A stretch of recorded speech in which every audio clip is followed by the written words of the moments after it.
try.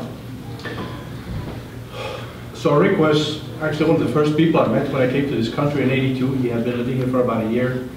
And Rik, being a very open person, as you know, very helpful, always willing to give to others. He helped me quite a bit in the beginning when I was living here. We did a lot of things together. As you know, Rik was an adventurer. He loved to fly. He loved to do things. So we went pretty much everywhere with Rik on his plane. We went to Las Vegas. We went to Grand Canyon. We went for lunch to Avalon because he needed to get the hours. So it was a lot of fun. He was living in the Riverside area. I was in Westwood. I was going to UCLA, and we had a great time. And then after he moved up to Northern California, to here, we kept in touch. Was helping him out when he got his first computer, getting his computer set up. We had the same. This is back in the 80s when there was no Windows or anything else. I was actually luckily a computer science major, so I was able to help him over the phone, getting his computer set up. Rik loved technology. He loved his, of course, his job. He was always talking about how computers could be used to help in the dental profession, and quite frankly, every time I go to the dentist today and I see what all the kind of software that they're using today, I'm always thinking of Rik because he was talking about that back in the 80s.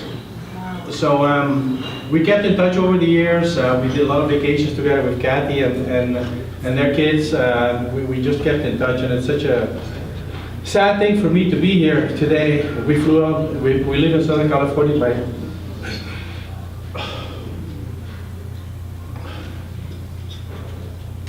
My family's here, so anyway, I think thinking about this on the plane this morning as we were stuck on the tarmac because they had an issue. I think one of the things that I feel is important as you're here is how blessed we are with having known Rik. What a good person he was, how he touched so many of us, and I still think about that. I mean, I'll think about that forever. That's something I will never forget. So anyway, I mean, he's in heaven now. He's with his sister, with his father, with many of the people that he loved that left us too soon. But it's I mean, it's tough. Anyway, thank you all.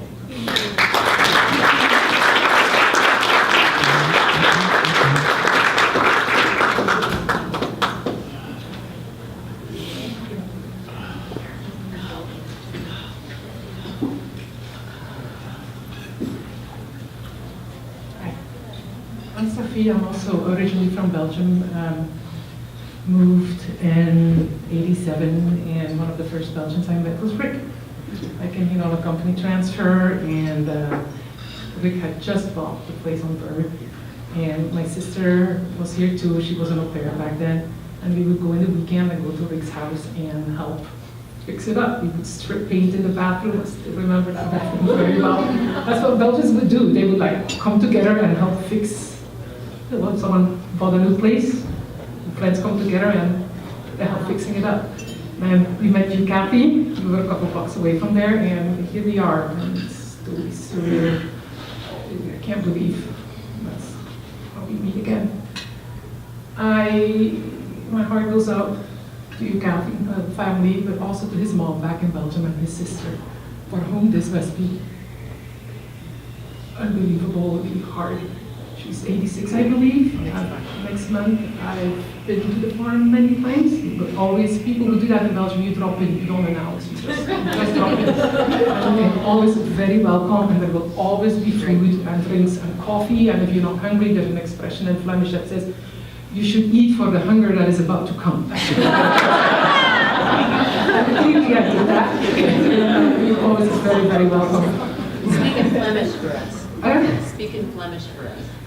Ik kan natuurlijk zeggen hoe moeilijk het moet zijn voor je moeder, je schoonmoeder, voor de familie. And we love you.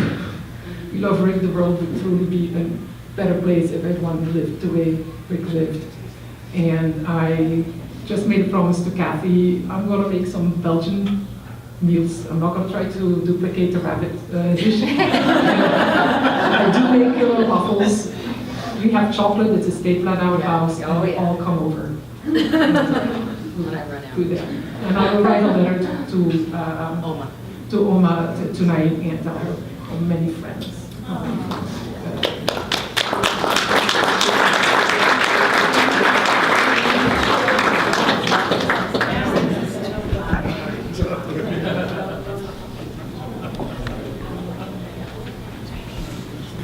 Hello, my name is Madeline. I think I'm the first female that Rik met when he moved to Loma Linda. He moved here and he went to live in the dorm. I don't know if you know much about Loma Linda, but they don't drink there. They don't dance. There were no girls in bathing suits. He thought he was on Baywatch or something when he came to San Diego, or to Loma Linda. So my husband and I have been married about 2 weeks, and there was an intervention between Pete and Rik, because I'm a strong person, and we'd only been married 2 months. 2 weeks. 2 weeks, however long it was, they proposed that Rik would become our roomie. And Ellen was so terrible about Rik because they didn't understand him, they didn't drink or dance or anything. There was no fun in the dorm over there. He had to come live with us. So we were his first U.S. family, Right. in a way, right here. Right, and I trained Rik because Simone babied the crap Yes. out of her only son. Even to the day he. He did not know how to put the milk in the refrigerator. Oh no. He had 2 piles of laundry on the floor, one clean, one dirty. You couldn't tell the difference. I had to bed him. I bet him he couldn't hang his clothes up, and that's the only reason he started hanging them up, because he wasn't going to lose that bet. So we have our first dinner party on our new dishes from our wedding. This is the way Rik is. I made rabbit cooked in Rodenbach beer. What the heck? I mean, I'm Italian. With prunes. With prunes. And we invited the only other Belgians from the school. And how would I know? She was a loon. And he was Flemish. These people did not get along. The dinner party, the rabbit was good, right? That was awesome. It was awesome. But anyway, I grew to love Rik. I taught him to play tennis. I tried to teach him a two-handed backhand. I tried to teach him a flat backhand. He's stuck with that slice push backhand. I'm sorry, I apologize. I met his doubles partner. Anyone who played tennis with him, he wasn't ever going to learn that backhand. And I grew to love him, and then his family, and Kathy. And now these guys corrupted Rik. And anyway, here's also a picture I wanted to show you. Of Raph and Simone. I mean, I refused to let him live with us, and 3 months later, his parents were having Christmas dinner at our family. Wait a second.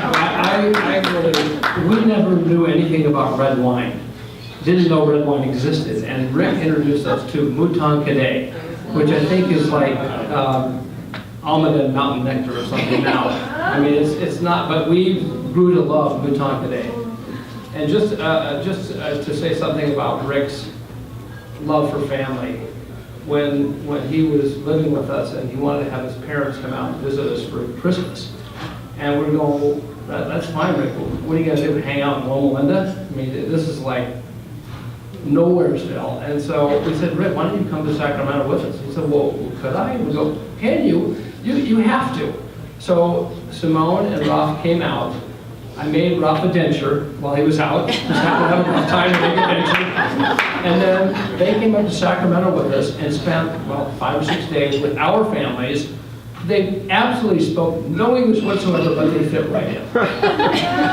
So Rik, we are blessed to have him a part of our life, and I'll always remember him. And really happy to be here today.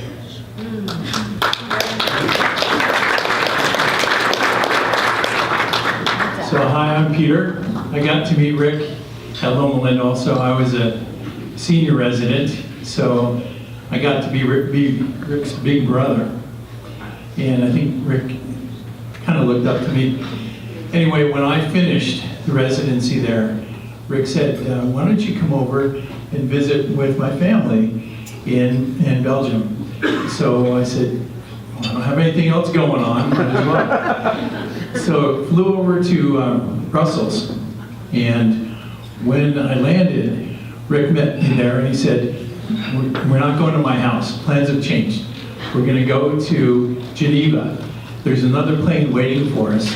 there was a wealthy businessman from his town who hired Rik to pilot the plane, a nice plane to go to Geneva.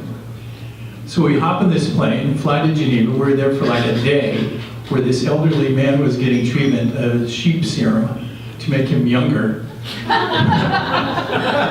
And Rik said, and then the plan is we're going to go to the French Riviera after this. I'm like, okay, I'm just here on the ride. So I'm in the back of this plane, and we fly into Cannes, and Rik and I spent about 4 days there, and had a great time. Had a great time there. I heard the stories. You've heard the stories, okay. Yeah, so we had a great time, and on the way back, we were flying, and it was the most unbelievable lightning storm I've ever been in. And I'm in the back seat of the plane, and Rik is holding on for dear life, and this other guy, and the older guy, is co-piloting, sort of. And Rik made it through this flight, and I don't know how he did it, because it was one of those things where the plane's going down and going up and sideways and all kinds of things. Wow. Really, you had to check your underwear when you were done. And one last Rik story is that I got a chance to fly with Rik a bunch of times. Rik is the only guy that I knew that ever flew below the rim of the Grand Canyon. I think we were all with him that time, which is totally illegal. I mean, they can't get you on radar. Also, one time in San Bernardino, Rik said, hey, I've got this aerobatic plane lined up. He goes, you gotta go with me. I said, okay. So an aerobatic plane has got super reinforcement of the wings. I didn't know any of this stuff. But it allows the plane to do things other planes can't do. And of course, for a pilot, this is a dream. So we go up in this plane, and Rik's doing these barrel rolls, and I'm like freaking out. And then he starts doing these stalls where the plane goes up to a certain point and pitch, and the plane cannot climb anymore, and it starts shuddering, and all of a sudden you're shuddering, and all of a sudden it does a nosedive, and it starts doing like this death spiral to the ground. Rik, pull up, and you know, of course he did. But yeah, a lot of hair-raising experiences, and Rik was a real pioneer that way. I mean, I look at Rik as being able to push the limit, and that was something truly special about Rik. I'll miss him a lot. Thank you all.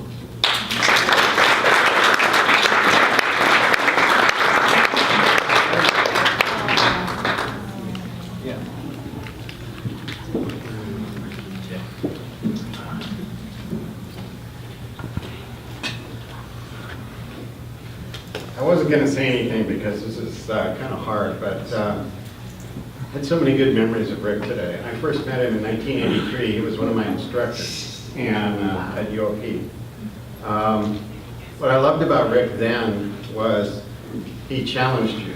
He was a really hard grader, so most people avoided him.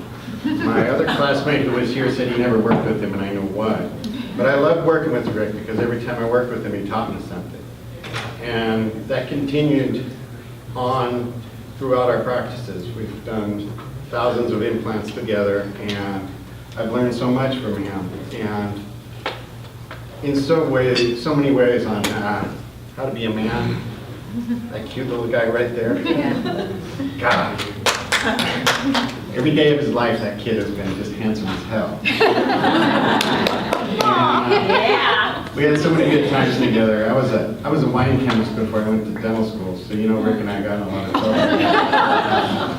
We drank a lot of good wine together. As a matter of fact, the last time I went flying with him, we flew up to my buddy's winery in Napa and picked up the wine and came back. It was just an amazingly wonderful day.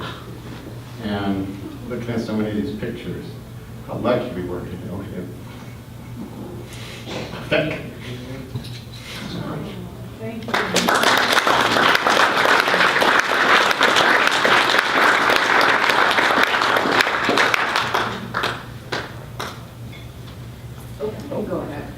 I have just to say, everything Brian Higgins said is wrong. In fact is, I met Rik when I moved to California 30 years ago in '87, and I took over for another dental associate had left town, and Rik had been working with him. So he started working with me. And in fact, for the non-dentists, I'll give you the type of implants we do in the United States, started in Europe, so Rick was kind of ahead of the curve, and so he kind of adopted Brian and I and said, well, I better get some dentists to send me some implant cases so I can do some implants. So he sponsored us going to courses.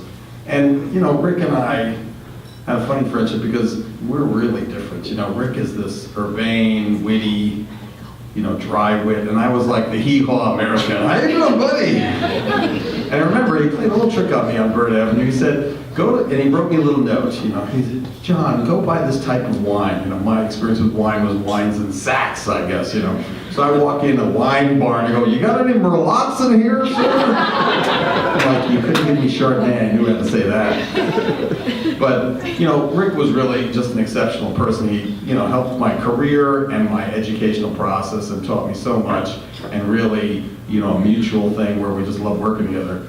And I remember just what kind of man he was. You know, I went through a divorce, 20-something years ago, whatever it is now. And I don't care how great two people are. If they're getting divorced, it's a miserable experience, right? And so there was the weekend I moved out, you know, it was so emotional. And Rick called my house, but I wasn't there. And, you know, my ex-wife, not being in the best frame of mind, says, he doesn't live here anymore. And, you know, you have a cell phone, so figure out how to contact him, click. Like, and, you know, who's getting divorced and doesn't have money troubles? Only billionaires. So the next day, Rick and Kathy called me up and said, we want to take you to lunch. And he handed me $1,000. He said, I just want you to have this because I know you're having trouble. And it's not a loan, it's a gift. I just remember what amazing thing to feel support from a guy like that. And then years later, I tried to pay him back, and he tried not to take it. I said, no, now you have to let me give the gift back. And so he was just a fantastic person. I was lucky to know.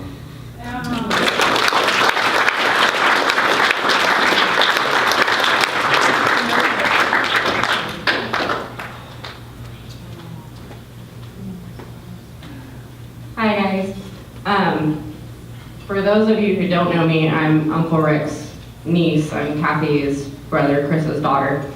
And this is my first time writing anything on a phone. I know I'm young, but I don't really do this, so, and my eyesight's not so well, so I'm gonna try to struggle through this, but, okay, so this is what I wrote. I found myself looking at family photo albums late this Thursday night.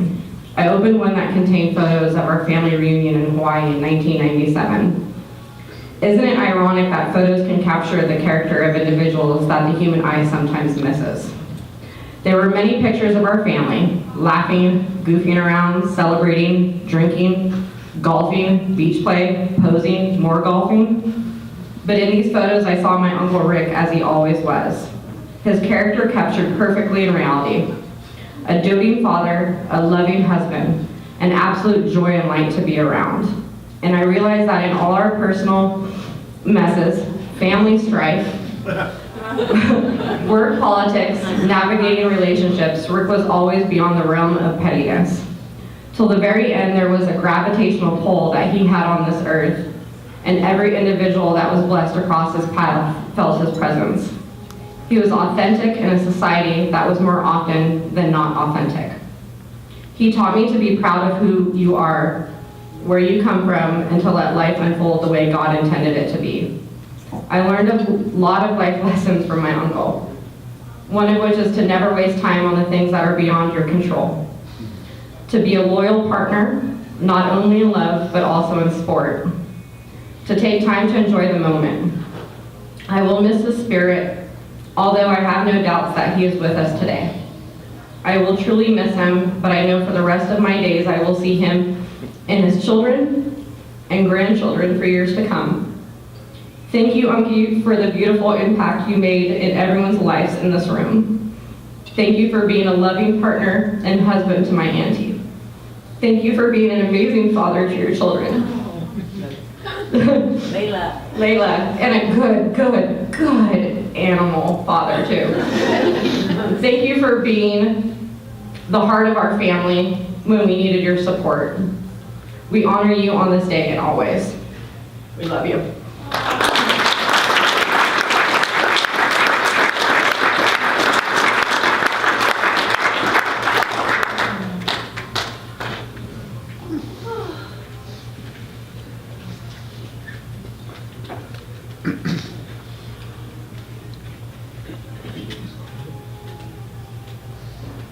Hello, everyone. My name's An, and my wife Mimi. We have the privilege to be Rick's and Kathy's neighbor, next door neighbor, for 12 years. It's a great 12 years. We watch the kids grow up. Watch Sarah, Tessa grow up. You guys watch our kids. Yeah. So it's a lot of memories. As with everyone else here, we experienced some great memories with Rick, Kathy, and family. From the chicken with Belgian spices, some fine wines.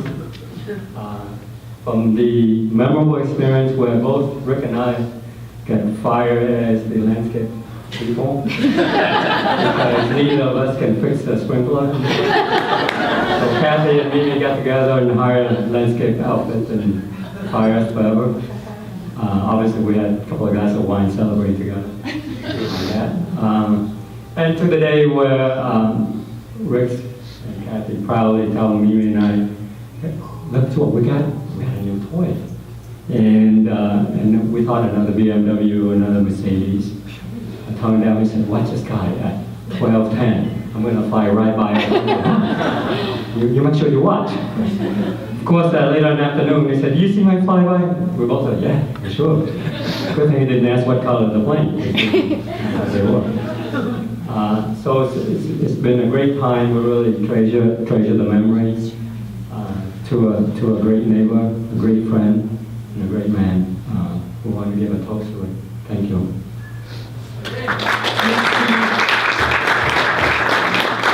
And we know he's flying this time around too, watching us. This time we're watching.